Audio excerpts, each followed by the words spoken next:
How to download Instagram voice messages.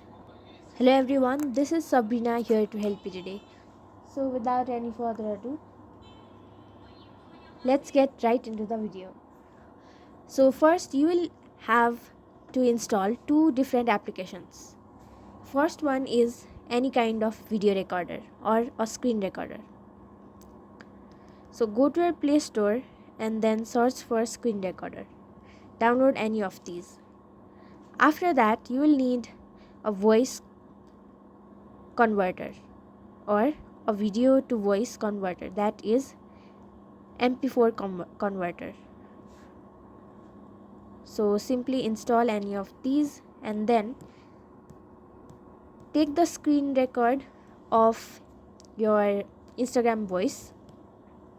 After that, convert it into only audio using that converter. So that's how you do it. Thank you for watching this video. Make sure to like, share and subscribe to our YouTube channel. If you got any questions, comment them down and I'll catch you in the next one.